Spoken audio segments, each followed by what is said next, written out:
temenan. Sampun. Wonten wonten duwun ketimbang jeng Adipati. Kepriye kahananmu, Paman? Awit berkah pangestu panjenengan. Anggen kula suwun tansah paniringan. Kaharajan boten kantuk sembah Gusti. Kula kanjuk Gusti.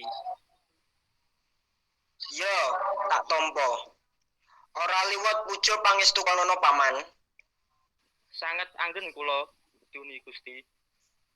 Semanten ugi kula Kakang Mas Adipati. Kula ugi ngaturaken sembah pangabekti mugi konjuk Kang Mas. Yo. Atur pangabekti musun tak tompo. Ora liwat puja pangestuku tanpa nono. Lan diprayogakake anggonmu lungguh prameswari. Ngestakaken dawuh Kang Mas. Kanjeng Rama Adipati, kula ugi ngaturake sembah pangabekti. Lan kula ugi badhe matur bilih sedaya jejibahan kula sampun rampung. Anggen kula gladhen olah beksan sampun rampung. Kula sampun saged beksan bedaya gambyong lan sanesipun. Pinter lan ayu tenan kowe putriku. Yo patrap sing kaya ngono iku kangsun gegadang rina lan wengi. Minangka putri Adipati, kowe kudu bisa dadi tepo tulodo para wanita sak depan Jipang. Jeneng kita kudu bisa nglestarakake kabudayan kang edipeni ben ora kakikis karo kabudayan manca kang ora karo-karuan wujude. Mboten namung menika Kang Mas. Putri Ayu menika pranyata ugi wasis mentang paring. Piyambakipun wasis olah kaprajuritan. Banget bombong rasane pengalingsun. Yo iki putrane Harya Penangsang. Hahaha. Kowe kudu ngerti sedelok maneh Kanjeng Ramamu iki bakal dadi ratu ing tanah Jawa. Ngerti yo, kowe kabeh dak jarwani. Yen anggonku bali marang Pajang iku sejatine ora kang linambaran rasa meri. Drengki Sri ananging panjenengan ingsan naweh waras. Dene panjenengan iku iki sing anduwe ojo demak. Awit panjenengan ingsun iki putra wayah Raden Patah sing ngedekake negara Demak Bintara. Inggih leres panjenengan. Mulya kula tansah nderek kersa panjenengan Gusti. Yen ing wingi aku mateni sedulur misanku dhewe ing aran Prawata, raja ing Demak. Ya jalaran Prawata iku sing mateni Kanjeng Ramaku ya Pangeran Surawiyata. Ya putra barep Kanjeng Eyang Raden Patah. Prawata merjaya Kanjeng Rama. Awit teguh pertikelipun paman Trenggana ingkang kagungan melik dados raja ing Demak. Iya, bener. Paman Trenggana kagungan putra papat sing barep aran Prawata raja ing Demak, banjur ratu kali nyamat bojone Hadiri ing Jepara. Sing nomer 3 Ratu Mas Cempaka bojone Hadiwijaya ing Pajang, sing pungkasan Rangga Jumena ing Medion.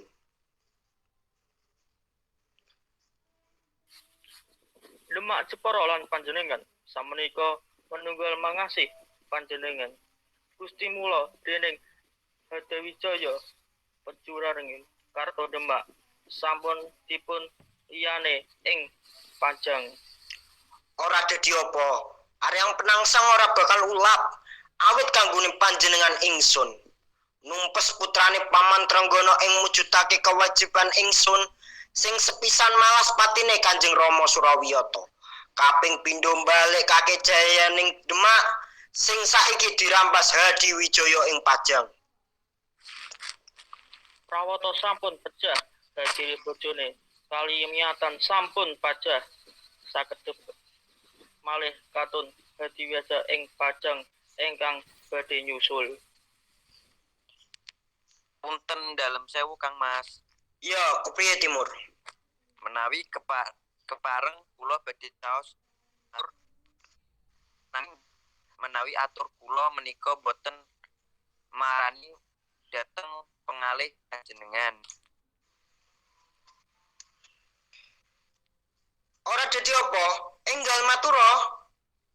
Padudon ing antawis traipun Kanjeng Rama Surawiyata lan trahipun Kanjeng Paman Trenggana menika sampun dangu lan sampun kathah bantenipun. Sampun kathah prabeya nyawa wedal lan tenaga ingkang kabucal kangge nglabuhi padudon menika. Kanggone Harya Penangsang, dunya saksine bakal tak korbanke. Sauger anak turune Paman Trenggana kelakon tumpes kelor.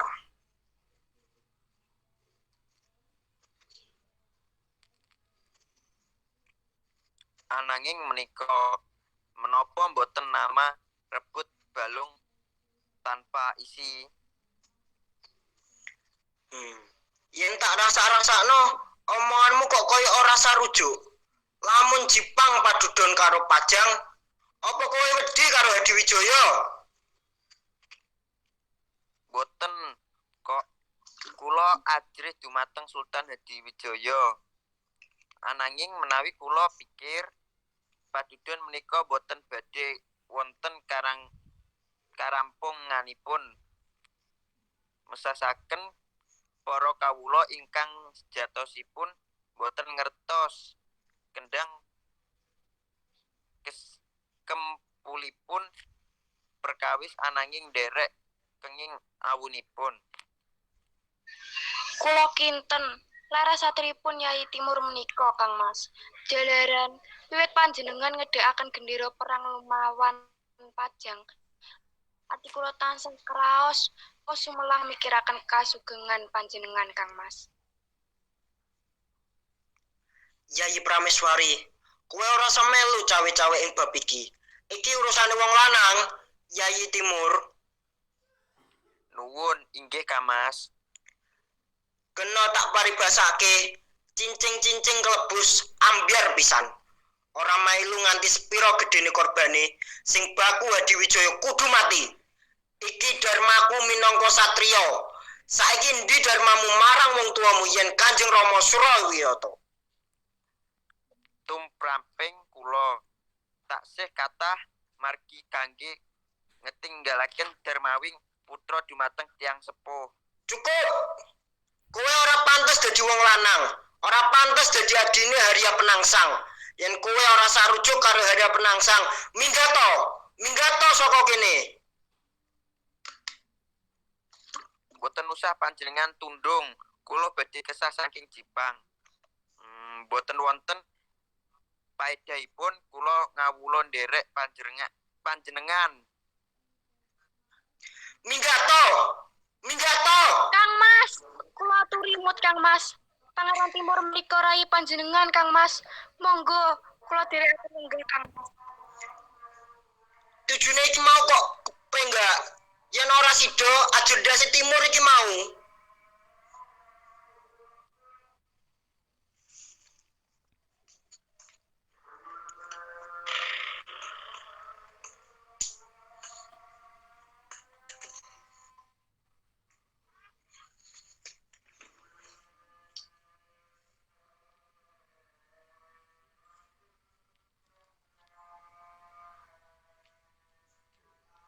Duka nggih duka. Ananging menawi badhe tumindak mboten tenggali rumiyin. Aku rasane penggali ingsun. Angger krungu aturmu Yayi, putriku. Besok yen kowe wis diwengku dening priya, kowe uga kudu bisa nulodo Kanjeng ibumu. Inggih Kanjeng Rama, nanging sinten ta Rama ingkang purun kalih kula? Kula menika rak tasih alit. Yo akeh to, Nduk. Bocah ayu tur manis kaya awakmu iku mesti akeh sing ngarep. Bejo-bejone wong lanang kang kelakon dadi jodohmu. Inggih leres putra panjenengan menika kirang ing candra katohe rupa bocah kok ayune sundul langit. Menawi kula tasih enem kula ing purun kong jenenge padha mantu Oh, bandut wis mambu lemah kaya isih weruh wong ayu. Wis mentahun. Saiki ingsun kepengin ngerti kepriye asile soreng rana lan soreng rangkut anggone nindakake kewajibane merjaya Hadiwijaya ing Pajang. Yen ora kliru iki wis ana 5 dina saka anggone budal. Nanging nganti saiki kok durung bali. Ampun kuwetos Gusti, sorang rono lan sorang rangkut mesti kasil.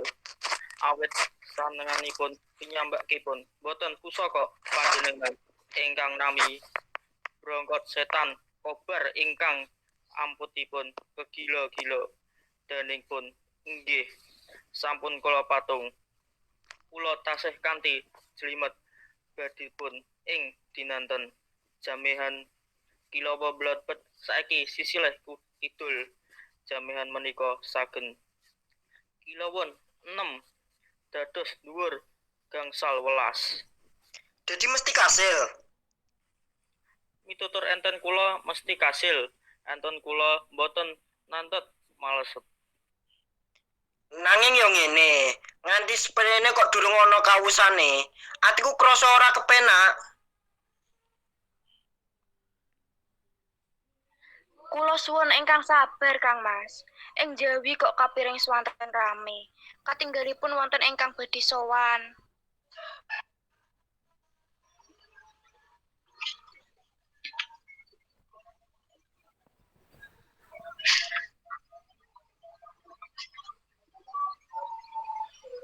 Kula ingkang sowan Gusti. Kene.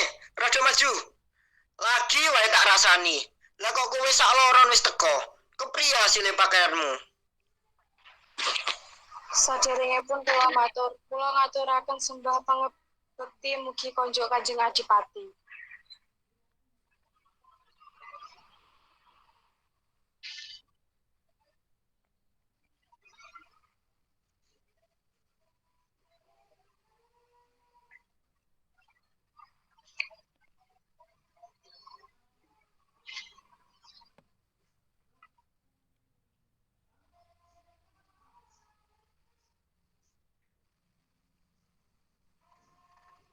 Yo, tak tampa sembah pangabekti. Saiki enggal matura, selak ora sabar aku. Dinten setulegi, kula lan adik kula sampun kalampahan dumugi ing Pajang. Sasampunipun kap anggen kula ningali kawontenan. Dalunipun kula mlebet ing gapura sipit urang. Adik merongkut ngapalaken aji siripipun.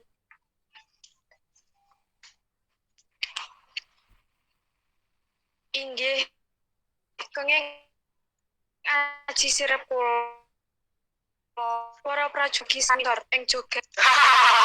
Pinter kowe. Ya prajurit liyane. Yen kowe pingin mulya, tirunan rono lan rangkut. Banjur Kula lan Kang Mas Sarana mlebet ing padununganipun Sultan Hadiwijaya. Kula lajeng ngunus pusaka Kyai Brongkot Setan Kober. Kadadok wonten sardula kembang ingkang nyamber dhateng kula lan adik kula.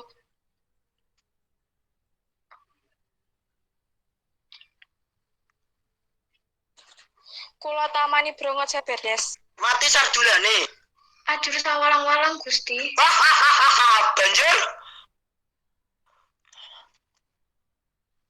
Ajuripun sardula nyarengi medal kawas Gusti. kuwi tunggangan Hadiwijaya. Kula tamani Brongkot Setaberdes. Mati bajule. Ical wujudanipun bajul kawan dosa. Brongkot Setan Kober pancen ampuh tenan. Sabanjure Kula mbukak selambu ing mriku ketingal Sultan Hadiwijaya sare kanthi kemulan putra.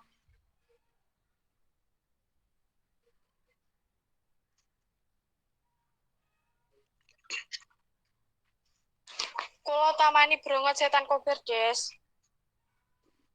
mati Hadiwijaya.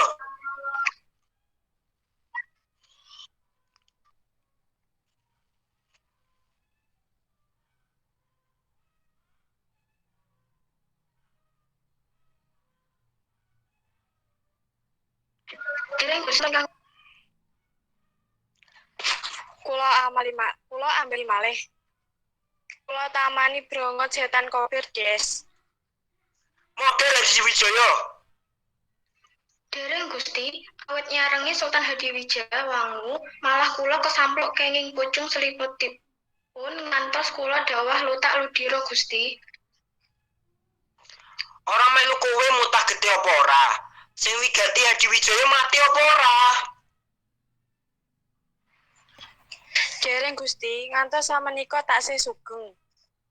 Banjur saiki kepriye? Sultan Hadiwijaya menika priyayi luhur Gusti, ing atasipun kula menika padung ingkang badhe nitro nyawanipun. Kula boten dipun pidana, malah dipun ganjar bondo donya. Menika nedahaken bilih panjenenganipun menika priyayi ingkang berbudi bawa leksana. Goblok! Bodoh! Pinter kebo kowe. Hadiwijaya iku mono ngino marang Harya Penangsang. Saiki endi Kiai Brongot Setan Kober? Aku dhewe sing bakal mateni Hadiwijaya. Samenika Kiai Brongot Setan Kober kasta ning Kiai Brongot Kober kasta dening Sultan Hadiwijaya. inggih ngendhakenipun Kiai Brongot Setan Kober kampil. Badhe kangge iris brambang. Mengke sesampunipun rampung badhe kawangsulaken. Soreng-soreng cubluk mau ngadegake waduk. Sabar. Soreng kowe mundura. Inggih Kanjeng Sunan, kula nyuwun panganyoman. Tak aturi sing sabar. Jebeng Harya Penangsang. Lenggah. Apa-apa iki kudu dirampungi kanthi petung. Nanging para soreng menika sampun tumindak lepat. Mila kedah kula ajar.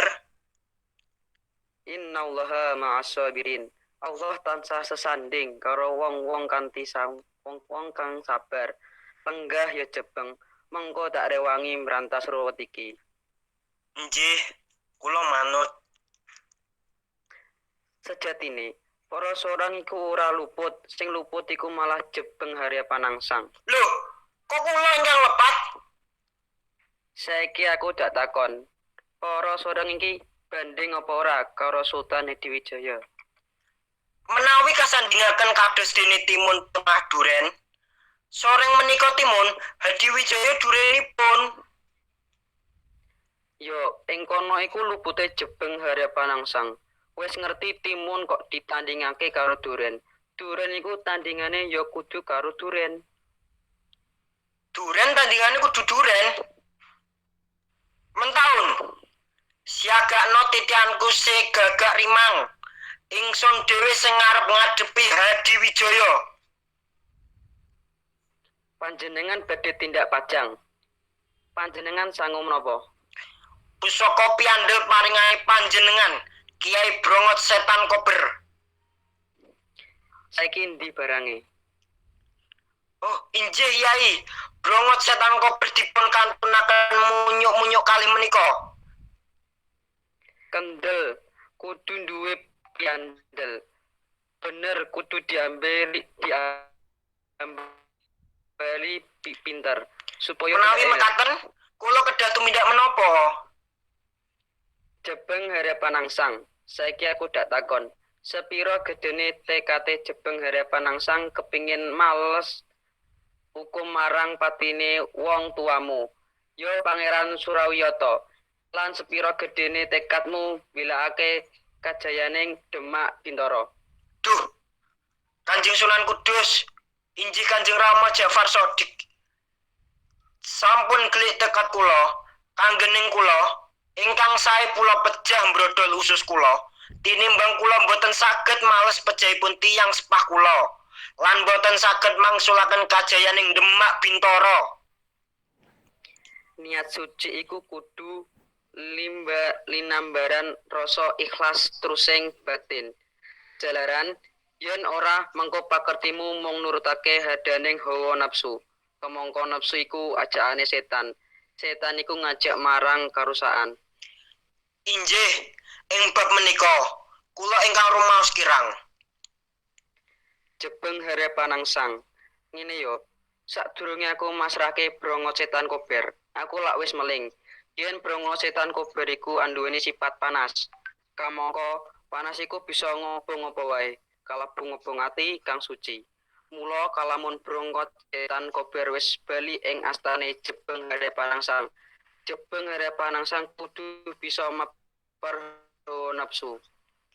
Injih kula emut. Rumiyin nalika kula dep-depe nyuwun Kyai Brongot Setan Kober dumateng kula sampun janji ing bab menika. Hadi Wijaya ing mengkone yen balikake Brongo Setan Kober iku mengko mesti lumantar putus.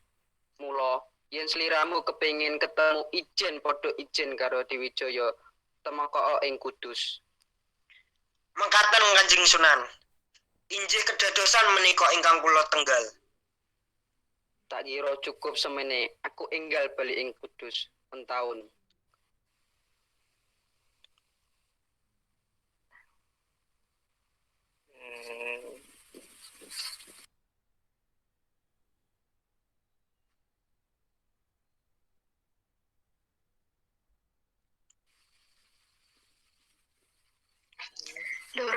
Loro patih mentah timbali Kanjeng Sunan.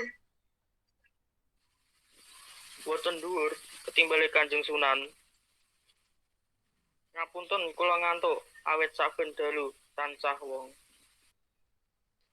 Sing ati-ati anggonmu ndherekake bendaramu lan marang kowe Nimas Prameswari sing sabar lan aja peget anggonmu tirakat yo.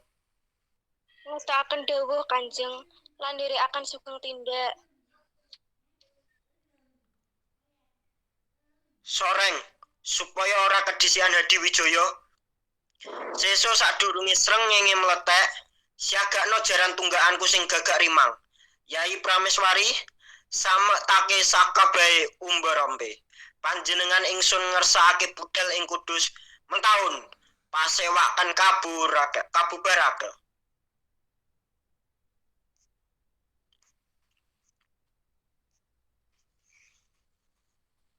Wis nang diwadani. Selak. Wis 5 dina lawase.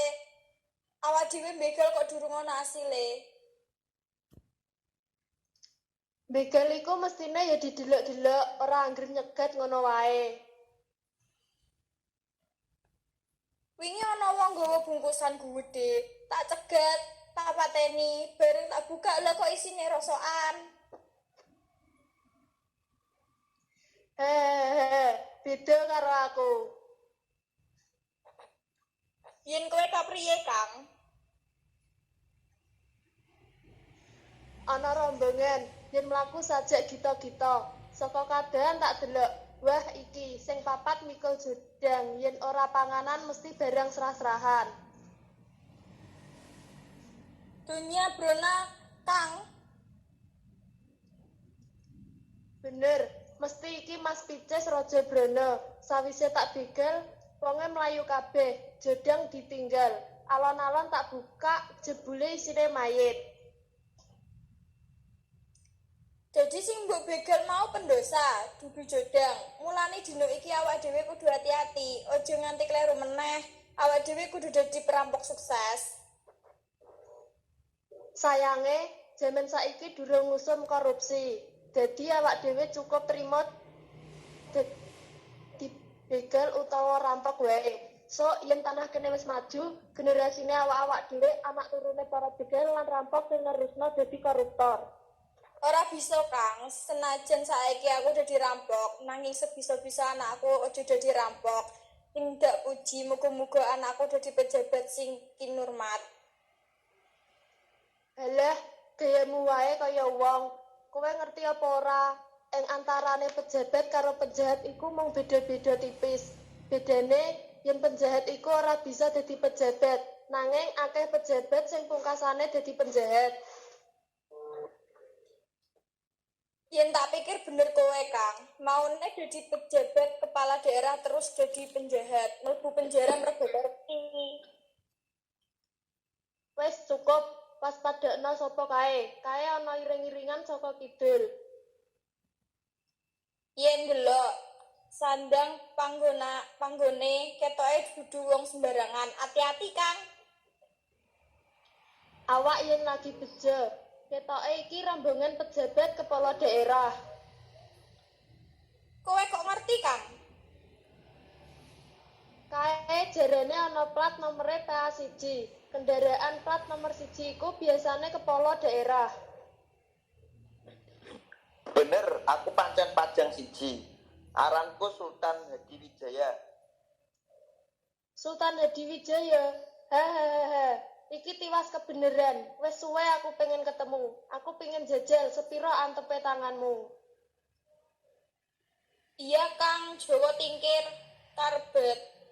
Saiki kowe dadi sultan ganti jeneng dadi Hadiwijaya.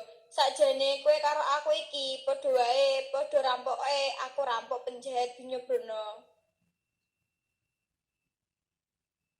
Kurang ajar temen kowe. Sopo jenengmu supaya mengko ora mati tanpa aran. Ngaku supaya batangmu bisa tak kirim marang ahli warismu. Marang bareng kawiya wedine dadi nesu. Ya ditepungake aku bebas sing kondang jenengku Kebo Kluyur. Aku dijuluki Kebo Kluyur. Jalaran kebu kena tanganku pisan wae pecah ndase kluyur gembunge. Aku setan mendem. Merga yen mendem polahku kaya setan. Hehehe. Kula kinten boten perlu panjenengan ingkang majeng. Cekap kula lan anak kula sekat sedaya ingkang ngrampungi begal-begal bongkah menika. Inggih Kanjeng Sultan, mangan panjenengan lan Rama pemanah kula kanthi aos salir kula dening njajal aji warisan sunggung ingkang nate dipujakake Kang Sunan Kalijaga. Bocah lagi dik wingi sore dalunge sempuk lah kok dikongkon ngadepi awak dhewe. Kene Kang tenggone dolanan. Padha basuki sira kabeh. Awit berkah pangestu panjenengan, sedaya sami wilujeng Kanjeng Sunan. Kanjeng Sunan Kalijaga nglondhengake wekdal manggihi Sultan Hadiwijaya. Kula lan yoga kula tamtu wonten bab ingkang wigati. Marang sira kabeh aku mitungkas. Ati-ati yen sira diaturi apa wae kang katone rodok meksa, aja pisan-pisan sira tampa. Banget anggen kula mundi Kanjeng Sunan Kali. Sabali sira saka Kudus mampira ing Gunung Danaraja, petu ana sedulurmu wadon, Ratu Kalinyamat, sing lagi mertapa ing Danaraja. Cukup semene. Karya selamat sakabeh. Assalamualaikum.